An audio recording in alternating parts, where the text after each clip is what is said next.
शिरसाणेमिं गुणरयण विभूषणं महावीरं सम्मत्तरयण निलयं पयडि समुक्कित्तणं वोच्छम्। गोमटसार कर्मकांड के इस स्वाध्याय में आप सभी महानुभावों का हार्दिक अभिनंदन और स्वागत। जैसा कि हम सबको विदित है, आचार्य नेमिचंद्र स्वामी सिद्धांत चक्रवर्ती द्वारा विरचित यह गोमटसार ग्रंथ है, जिसके दो भाग मुख्य रूप से हैं, जीव कांड और कर्म कांड। हमारा स्वाध्याय चल रहा है गोमटसार कर्मकांड का, जिसमें कुल 9 अधिकार हैं, जिसमें से पहला अधिकार है प्रकृति समुत्कीर्तनाधिकार। उस प्रथम अधिकार का यहां हम सब स्वाध्याय कर रहे हैं। इस प्रथम अधिकार की कुल 33 कारिकाओं तक हमने अध्ययन कर लिया है, जिसमें कर्मों के 1, 2, 8 और 148 प्रकृतियां कैसे होती हैं, उसको बड़े विस्तार से अच्छे से समझा। अब थोड़ा विषय यहां पर जो है वो थोड़ा अलग है। वैसे है तो उसी प्रकृतियों की चर्चा, लेकिन थोड़ा बंध उदय सत्व योग्य प्रकृतय, अर्थात इन 148 प्रकृतियों में कितनी प्रकृतियों का बंध होता है, कितनी प्रकृतियां उदय में आती हैं और कितनी प्रकृतियां हमेशा सत्ता में मौजूद रहती हैं। ये एक बहुत अच्छा विषय है करणानि योग की दृष्टि से। कर्मों की कितनी प्रकृतियां बंध योग्य हैं, कर्मों की कितनी प्रकृतियां उदय योग्य हैं और कर्मों की कितनी प्रकृतियां सत्व योग्य हैं, इसका विवेचन आचार्य नेमिचंद स्वामी ने कारिका नंबर 34 से लगा करके 38 तक कारिकाओं में किया है। आइए अध्ययन करते हैं भेद और अभेद की विवक्षा से बंध उदय सत्व योग्य प्रकृतियां। सबसे पहले गाथा नंबर 34। हम पहले चर्चा करते हैं नाम कर्म की बंध योग्य प्रकृतियां, है ना। बंध उदय और सत्व में जो थोड़ा बहुत अंतर आता है, वो मुख्यतः नाम कर्म की वजह से आता है। अतः आचार्य नेमिचंद स्वामी सबसे पहले नाम कर्म की बंध योग्य प्रकृतियां कितनी हैं, उसको यहां गाथा के माध्यम से समझाते हैं। आइए उच्चारण करते हैं। देहे अवीणा भावी बंधन संघाद इदि अबंधुदया वर्ण चौके भिन्ने गहिदे चत्तारि बंधुदये। पुनः देहे अवीणा भावी बंधन संगाद इदि अबंधुदया वर्ण चौके भिन्ने गहिदे चत्तारि बंधुदये। देहे माने शरीर में, आपको ध्यान है, शरीर की प्रकृतियां, शरीर नाम कर्म की 5, बंधन नाम कर्म की 5 और संघात नाम कर्म की भी 5 प्रकृतियां थी। इस गाथा में क्या बता रहे हैं? देहे अवीणा भावी, अर्थात औदारिक, वैक्रिक, आहारक, आहारक, तेजस और कर्मण, इन 5 शरीरों के, इन देहादियों के ही अविनाभावी। अविनाभावी क्या है? बंधन और संघात। शरीर के ही अविनाभावी होते हैं बंधन और संघात। अविनाभावी का अर्थ क्या होता है? जिसके बिना जो न हो, उन दोनों में आपस में जो संबंध होता है उसको बोलते हैं अविनाभावी। जैसे आत्मा और ज्ञान दर्शन जहां आत्मा वहां ज्ञान दर्शन, जहां ज्ञान दर्शन वहां आत्मा। तो आत्मा और ज्ञान दर्शन का कैसा संबंध है? अविनाभावी संबंध है। उसी तरह शरीर जहां वहां बंधन भी होगा, वहां संघात भी होगा।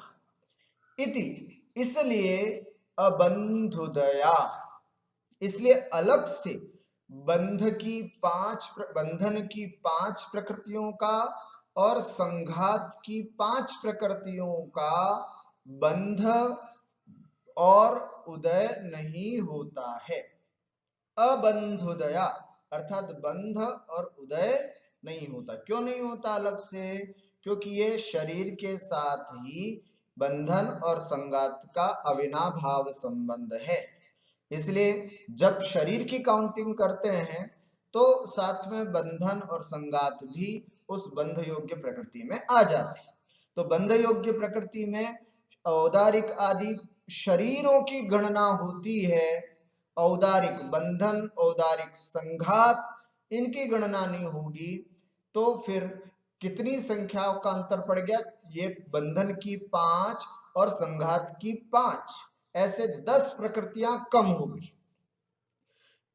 ठीक है, ऐसे 10 प्रकृतियां यहां हमारी कम हो जाती हैं, 5 बंधन की और 5 संघात की। चलिए फिर 10 प्रकृतियां कम हो गई तो कितनी होगी? 148 में से बंध योग्य अब कितनी रह गई? 138 प्रकृतियां। क्योंकि औदारिक बंधन, औदारिक संघात का अलग से बंध उदय नहीं होता है, उसकी काउंटिंग शरीर आदि, औदारिक शरीर आदि में ही हो गया। इसलिए ये दोनों जो है वो बंध और उदय की योग्य नहीं है। कितनी हो गई? 138। फिर उसके बाद आती है चर्चा वर्ण चौके भिन्ने अभिन्ने, है ना, और वर्ण भी, है ना, वर्ण चौके, वर्ण चतुष्के, अर्थात वर्ण आदि जो है, वर्ण, गंध, रस और स्पर्श, इनके भी केवल 4 ही प्रकृति गिनना है। आप सोचेंगे कितनी है ना? वर्ण चौके, वर्ण चौके का मतलब वर्ण चतुष्क, वर्ण चतुष्क का मतलब वर्ण, है ना, वर्ण, रस, गंध और स्पर्श, ये वर्ण चतुष्क कहलाता है। उसको भी अभिन्न गहिदे चत्तारी बंधुदये, अर्थात अभिन्न अभेद रूप से गहिदे ग्रहण करने पर चत्तारी अर्थात 4 ही बंधुदय, बंध और उदय के योग्य हैं। कहने का भाव, वर्ण की, है ना, वर्ण की कितनी प्रकृतियां हैं? 5। रस की कितनी प्रकृतियां हैं? गंध की कितनी प्रकृतियां हैं? 2। 5 और 2 7। रस की कितनी प्रकृतियां हैं? 5। कितनी हो गई? 7 और 5 12। और स्पर्श की कितनी प्रकृतियां हैं? 8। 12 और 8 कितनी हो गई? 20। ऐसे वर्ण चौके, वर्ण आदि चतुष्क की कुल 20 प्रकृतियां हमने पूरे 148 में गिनी थी। लेकिन इस 20 में से चत्तारी बंधुदय, केवल 4 ही बंध और उदय के योग्य हैं। क्यों? क्या मतलब? जो वर्ण 5 है, उन 5 में से किसी एक का ही तो बंध होगा। गंध 2 है, उसमें से किसी एक ही गंध का तो बंध या उदय होगा। रस जो है 5, उनमें से किसी एक ही रस का तो बंध उदय होगा। और स्पर्श कुल 8 है, उनमें से किसी एक का ही बंध या उदय होगा। इस अपेक्षा से होने को तो कुल 20 हैं, लेकिन बंध के योग्य केवल 4 है। तो 20 में से 4 ग्रहण की कितनी रह गई? 16। लो साहब, 16 प्रकृतियां और माइनस कर दीजिएगा तो 138 में से 16 प्रकृतियां और कम कर देते हैं तो फिर अब हमारे पास कितनी बचती हैं? 122। और उसके अलावा 2 सम्यक्त्व और उसके अलावा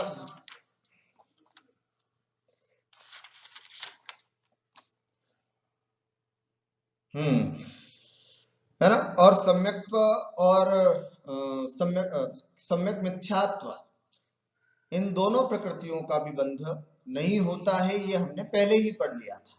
तो कुल 20 प्रकृतियां जो हैं ये ध्यान में रखने की बात है। आइए एक बार अर्थ देखते हैं और चार्ट के माध्यम से और स्पष्ट समझते हैं।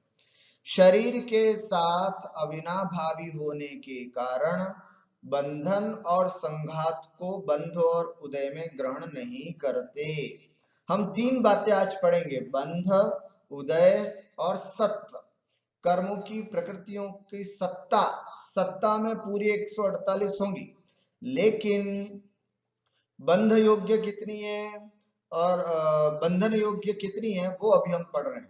तो चूंकि शरीर के साथ अविनाभावी बंधन और संघात नाम कर्म का जो है वो उसके साथ ही अविनाभाव होता है, इसलिए इनका बंध और उदय में काउंटिंग नहीं करते, उसकी गणना नहीं करते। तथा वर्ण चतुष्क की 20 प्रकृतियों को अभिन्न रूप में ग्रहण करने पर, है ना, अभेद रूप से ग्रहण करने पर बंध और उदय में मात्र 4 ही भेद गिने जाते हैं। ठीक है, तो फिर कितने भेद हो गए, ध्यान से देखिएगा। शरीर 5, बंधन की 5 और संघात की 5। इन 5 5 5 15 में से केवल 5 ही ग्रहण होंगे, तो शरीर की 5 प्रकृतियों का ग्रहण हुआ, वर्ण की 5, गंध की 2, रस की 5 और स्पर्श की 8, ऐसे कुल 20 होती है। इन 20 में से कोई एक ही, देखो वर्ण की 5 है लेकिन कोई एक वर्ण, गंध 2 है कोई एक गंध, रस 5 है कोई एक रस और स्पर्श 8 है तो कोई एक स्पर्श, ये 4 हो गए। तो ऐसे बंध और उदय के योग्य ये शरीर यति की 5 और ये 4। ठीक है, तो आप देखिएगा ये 15 थी, उसमें 5 माइनस कर दीजिएगा, 5 ही काउंट कर रहे तो 10 हम हटा देंगे उसमें से। ये 20 थी, उसमें से केवल 4 ही हमने यहाँ पर ग्रहण की, बाकी 16 को ग्रहण नहीं किया। तो 16 और 10 26 प्रकृतियां ऐसी हैं जो बंध योग्य नहीं है। ठीक हो गया। नाम कर्म की, है ना, चर्चा किसकी चल रही है अभी, नाम कर्म की। नाम कर्म की कुल 93 प्रकृतियां हैं, जिसमें से 26 प्रकृतियां बंध योग्य नहीं है। तो अब बंध योग्य कितनी हो गई, 67। ठीक हो गया, 93 में 26 माइनस कर दिए, सिंपल सी बात है। बंधन और संगात के 5 5 माइनस कर दिए और इनके 16 माइनस कर दिए, तो ये 26 प्रकृतियां जो हैं वो 93 में कम हो जाएंगी। तो कुल 67 प्रकृतियां जो हैं वो ही बंध योग्य प्रकृतियां होती हैं। समझ में आ गया। इस तरह से कुल 67 प्रकृतियां नाम कर्म की बंध योग्य हैं, वो इस गाथा के माध्यम से हमने समझा। अब आगे 35वीं गाथा में कुल बंध योग्य प्रकृतियां, कुल बंध योग्य कितनी हो गई, अभी तो नाम कर्म की देखी अपन ने, नाम कर्म की बंध योग्य कितनी प्रकृतियां हैं, नाम कर्म की बंध योग्य प्रकृतियां 67। अब कुल कितनी हो गई, अब समझते हैं यहां पर गाथा का उच्चारण। पंचनव दोन्नि 26 मविय चौरो कमेण सत्तठी दोन्निय पंचय भणिया एदाओ बंध पयड़ियो। अर्थ देखें, पंच 9 9, दोन्नी 2, 26 देखो, है ना, 26 अवीय, अवीय माने अपिच, अपिच का मतलब और चौरो 4, सत्तठी 67, कमेण क्रम से चलना, दोन्नी 2, पंच और 5, एदाओ बंध पयड़ियो भणिया, ये बंध योग्य, क्रमशः ये बंध योग्य प्रकृतियां कही गई हैं, ये बंध योग्य प्रकृतियां हैं कुल। ठीक है, क्या कहा, बंध योग्य, कुल बंध योग्य प्रकृतियां कितनी हैं, तो 5 ज्ञानावरण की, 9 दर्शनावरण की, दोन्नी 2 जो है वो वेदनीय की, 28 होती हैं मोहनीय की, किंतु उसमें से 26 जो हैं वो ही बंध योग्य हैं। चौरो आयु की चारों पूरी। नामकर्म की कुल 93 प्रकृतियां, उनमें से 67 प्रकृतियां बंध योग्य हैं। बाकी गोत्र की दोनों और अंतराय की भी 5 बंध योग्य प्रकृतियां हैं। चार्ट के माध्यम से समझते हैं। ज्ञानावरण की बंध योग्य प्रकृतियां 5, दर्शनावरण की बंध योग्य प्रकृतियां 9। देखो 5, 9 ये तो बिल्कुल जैसे प्रकृतियां वैसी, वेदनीय की भी 2। अंतर कहाँ है? केवल मोहनीय की कुल प्रकृतियां 28 है, लेकिन दर्शन मोहनीय की 3 में से केवल 2, एक ही प्रकृति मिथ्यात्व प्रकृति का ही बंध होता है। सम्यक मिथ्यात्व और सम्यक्त्व प्रकृति का बंध नहीं होता। इसलिए यहाँ 2 कम कर देने पर 26 हो गई। आयु की 4, नाम की अभी अपन ने देखा पिछली गाथा में 93 के जगह पर 67 प्रकृतियां ही बंध योग्य हैं, और गोत्र कर्म की 2 और अंतराय की 5। अंतर अगर केवल है तो 26 और 67। अब इन सब का अगर योग करते हैं तो 148 प्रकृतियों में से कितनी प्रकृतियां बंध योग्य हैं? तो कुल 120 प्रकृतियां बंध योग्य हैं, ऐसा जानना। ठीक है। नाम कर्म, इसमें मोटे मोटे रूप में क्या याद करना है? नाम कर्म की 93 प्रकृतियां किंतु बंध योग्य 67, मोहनीय की 28 प्रकृतियां लेकिन बंध योग्य 26। ठीक है, बस बाकी सब वैसे के वैसे हैं। इस तरह से 26 नाम कर्म की 26 कम हो गई और 2 मोहनीय की कम हो गई, तो 26 और 2 28। ऐसे 148 में से 28 माइनस कर देते हैं तो कुल बंध योग्य 120 प्रकृतियां जानना चाहिए। ठीक हो गया। तो कुल बंध योग्य प्रकृतियां 120। आइए अब उदय योग्य प्रकृतियां कितनी होती हैं उसको भी यहां पर समझना। अर्थात जीव इतनी ही प्रकृतियों का बंध करता है, जीव के इतनी प्रकृतियों का उदय होता है, ये बता रहे हैं। आइए इस गाथा में समझते हैं उदय योग्य प्रकृतियां कितनी। पंचनव दोन्नी 28 चौरो कमेण सत्तठी दोन्य पंचय भणिया एदाओ उदय पयडियो।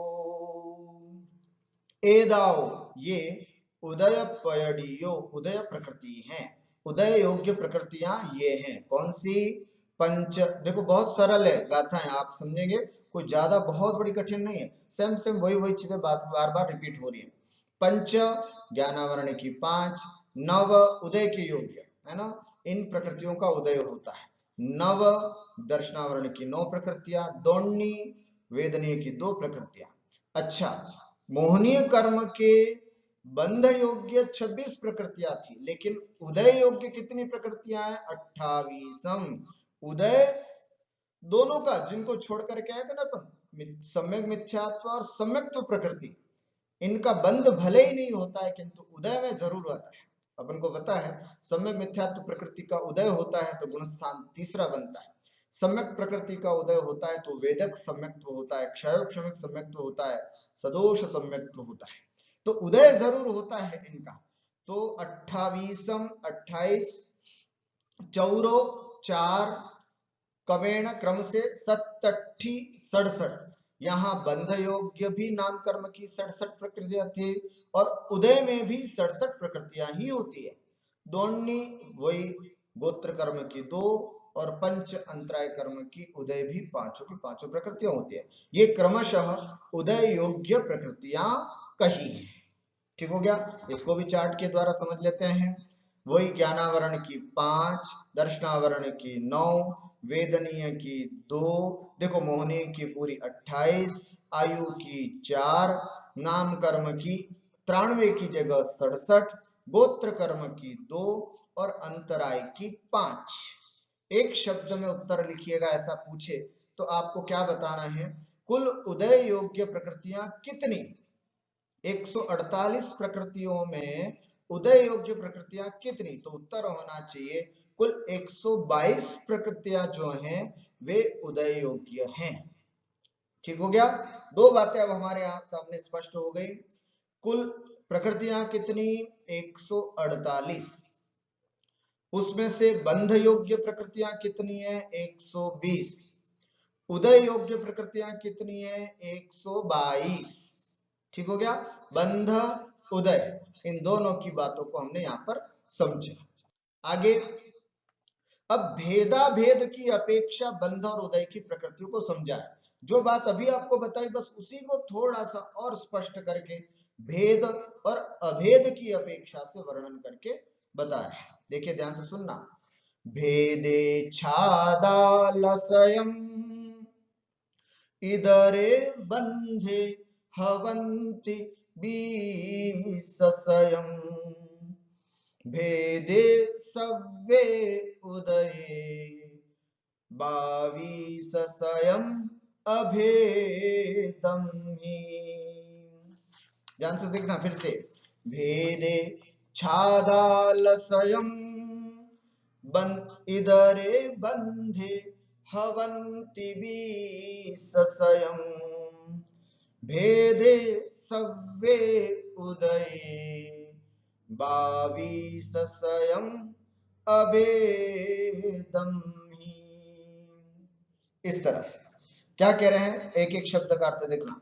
भेदे, भेद की विवक्षा में हम अगर एक एक प्रकृति का भेद करके देखते हैं तो छादालसयम्, छा छा माने 6, दाल दाल माने 40 और सयम माने 100। 140 और 6 146।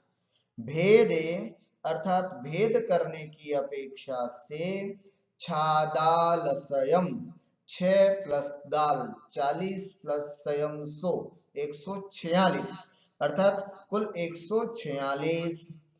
इधरे भेदे, इधरे इधरे माने दूसरा, भेद की बात कर ली। अब अभेद, इधरे माने अभेदे, और अभेद में बंधे हवंती 20 20 और सयम माने शतम, 100 और 20 120 हवंती होते हैं। किसकी बात बता रहे हैं? बंध की। बंध योग्य प्रकृतियां भेद की अपेक्षा से, अभेद की अपेक्षा से, ध्यान से सुनना, भेद की बंध योग्य प्रकृति, ऊपर बंध योग्य प्रकृतियां बताई है, नीचे उदय योग्य प्रकृतियां बताई है। बंध योग्य प्रकृतियां भेदे, भेद की अपेक्षा से 146, अभेद की अपेक्षा से 120 प्रकृतियां होती है। अभी जो पढ़ा बिल्कुल वही चीज है यहां पर, ठीक है। बंध योग्य 148, बंध योग्य 148 प्रकृतियों में से बंध योग्य प्रकृतियां यदि एक एक एक करके पूरे भेद की अपेक्षा से देखें तो 146। पता है इसमें से दो कौन सी कम हो गई? मोहनीय कर्म की, है ना। मोहनीय कर्म की दो जो प्रकृतियां हैं वो इसमें नहीं है, वो भेद की प्रकृति की अपेक्षा से वो तो सर्वथा बंध योग्य नहीं है। सम्यक मिथ्यात्व और सम्यक प्रकृति का जो बंध है वो कभी नहीं होता है, केवल मिथ्यात्व प्रकृति का बंध होता है। तो 148 में से बंध योग्य प्रकृतियों में उन दोनों को तो माइनस कर दो, बाकी अगर भेद विवक्षा से देखते तो 146 प्रकृतियां हो जाती हैं।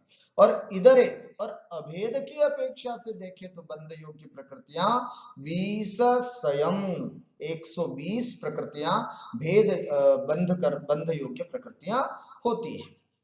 आइए अब उदय योग्य प्रकृतियां समझते हैं। भेदे, भेद की अपेक्षा से उदय अर्थात उदय योग्य प्रकृतियां सव्वे, पूरी 148 की 148 प्रकृतियों का उदय, उदय योग्य प्रकृतियां पूरी, लेकिन अभेदम में, अभेद में, है ना, किंतु अभेद की अपेक्षा से गिना जाए अर्थात पिंड प्रकृति को ध्यान में रख करके किया जाए तो 22 स्वयं अर्थात 122 प्रकृतियां उदय योग्य जानना चाहिए। सिंपल सी बात है ना। भेद योग्य बंध योग्य भेद की अपेक्षा से, अभेद की अपेक्षा से, उदय योग्य भेद की अपेक्षा से, अभेद की अपेक्षा से। ध्यान से देखें, यहां पर चार्ट बनाए। बंध के भेदों की अपेक्षा 146, क्योंकि मिश्र और सम्यक्त्व प्रकृति के नहीं होता है इसलिए 146, और अभेद की अपेक्षा से 120 प्रकृतियां हैं। उदय में भेदों की अपेक्षा से, उदय है ना, उदय योग्य प्रकृतियों के भेदों में देखें तो सभी 148 प्रकृतियां उदय योग्य हैं।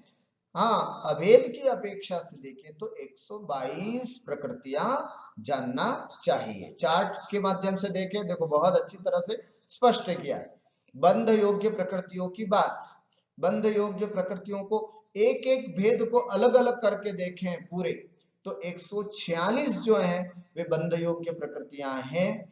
और अभेद की अपेक्षा से देखें, है ना, अभेद की अपेक्षा से मतलब क्या, वो अभी अपन ने देखा ना, शरीर, बंधन और संघात, इन तीनों को अलग अलग करके नहीं देखे, केवल 5 ही गिने। और वर्ण, रस, गंध और स्पर्श की कुल 20 में से केवल 4 ही देखे, ये अभेद कहलाता है। इस अभेद की अपेक्षा से देखें तो केवल 120 प्रकृतियां, 26 प्रकृतियां इसमें से माइनस कर देते हैं, तो बंध योग्य प्रकृतियां 120 होती हैं। और उदय योग्य प्रकृतियां, तो उदय योग्य प्रकृतियां एक एक भेद की अपेक्षा देखा जाए तो पूरे 148 के 148 प्रकृतियों का उदय होता है, इसलिए पूरे 148 प्रकृतियां। लेकिन अभेद की अपेक्षा से अगर अपन देखें, है ना, अभेद की अपेक्षा से कैसे, वही शरीर, बंधन और संघात की 15 में से केवल 5 गिनेंगे, 10 नहीं गिनेंगे। और वर्ण, रस, गंध, स्पर्श की 20 में से केवल 4 गिनेंगे, 16 नहीं गिनेंगे। तो 16 और 10 26 अपन इसमें से माइनस कर देते हैं, तो 148 में से 26 चलेगा तो 120। तो ठीक है, बंध योग्य 146, अभेद की अपेक्षा 120। उदय योग्य प्रकृतियां भेद की अपेक्षा से 148 और अभेद की अपेक्षा से 120। यही बात इस कारिका में स्पष्ट की गई है। ठीक हुआ। और आइए आज की अंतिम गाथा और ले लेते हैं, जो पूरा यहाँ पर समझा देते हैं। अब कुल सत्व योग्य प्रकृतियां, सत्व योग्य समझ गए, सत्ता में जो रहती है। बंध, अपन 3 बातें समझ रहे ना आज, बंध, उदय और सत्व। बंध योग्य प्रकृतियां कितनी, उदय योग्य प्रकृतियां कितनी, और सत्व योग्य प्रकृतियां कितनी हैं, सत्ता में मौजूद होने वाली प्रकृतियां कितनी हैं। तो अब यहाँ पर जो चर्चा की जा रही है वो सत्ता में मौजूद प्रकृतियों की बात बताई जा रही है। आइए सबसे पहले गाथा का उच्चारण। पंचनव दोन्नी 28 चौरो कामेण ते नवदी दोन्य पंचय घणिया एदाओ सत्तपयडियो। पंच 5, ज्ञानावरण की 5 प्रकृतियां सत्ता में रहती हैं।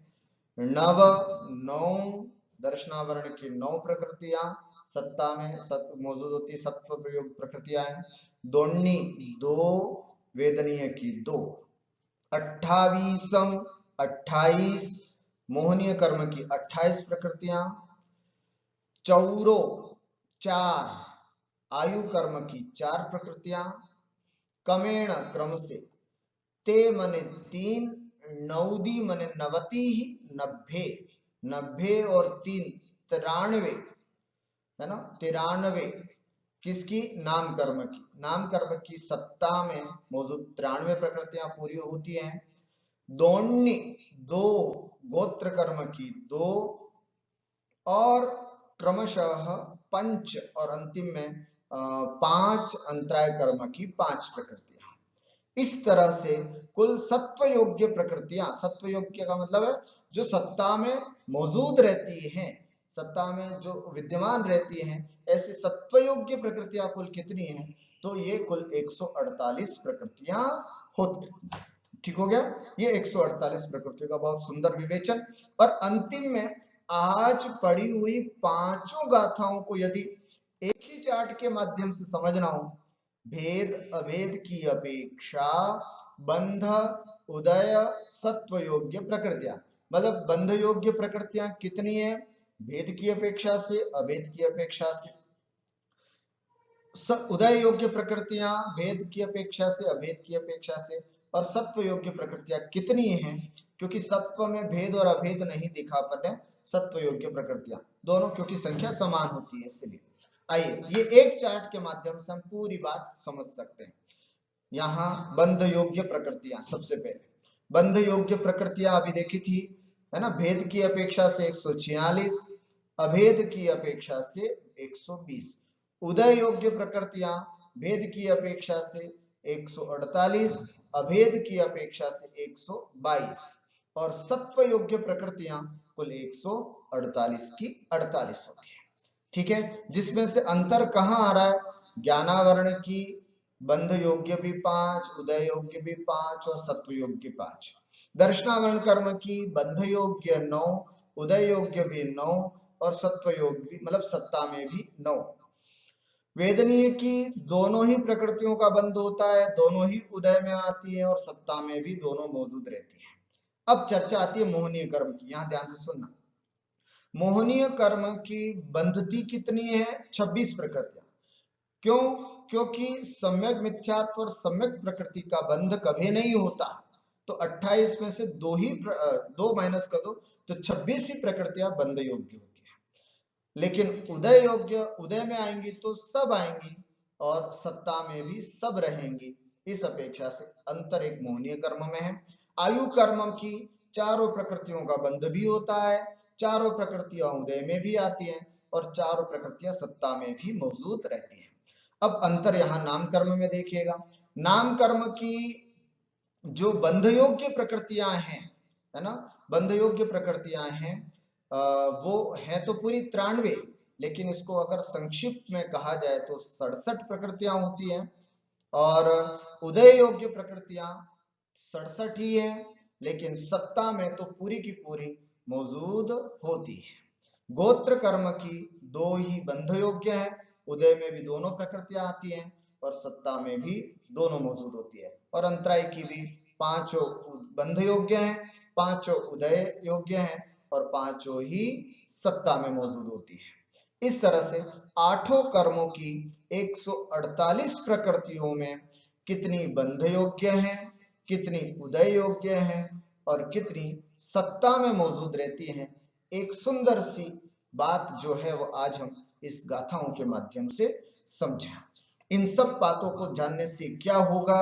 इन सब बातों को जानने से यही होगा कि कितनी कर्म प्रकृतियां हैं, बहुत कम गिनी चुनी कर्म प्रकृतियां हैं और हमारी आत्मा में अनंत शक्ति है।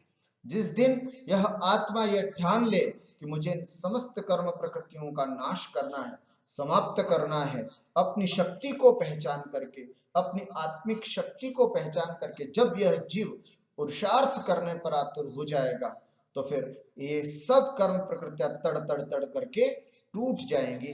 इसके मतलब आत्मिक शक्ति के आगे इन कर्म प्रकृतियों की शक्ति कुछ भी नहीं है। इसलिए इतनी मतलब गिनती की कुछ कर्म प्रकृतियां, यहाँ तक कि अगर लोक के असंख्यात प्रमाण भी कर्म प्रकृतियों को अगर मान लेते हैं, तब भी वो मतलब फिर भी उनका तोड़ना, उनका नाश करना संभव है। अतः अपनी आत्मिक शक्ति को पहचान करके इन सभी बंध योग्य, उदय योग्य या सत्ता योग्य जितने भी प्रकृतियां, कर्म प्रकृतियां, उन सब का हम नाश करें। इसी मंगल में भावना के साथ आज मैं अपनी बात को विराम देता हूं। बोलिए द्वादशांक चिन्हवाणी माता की जय।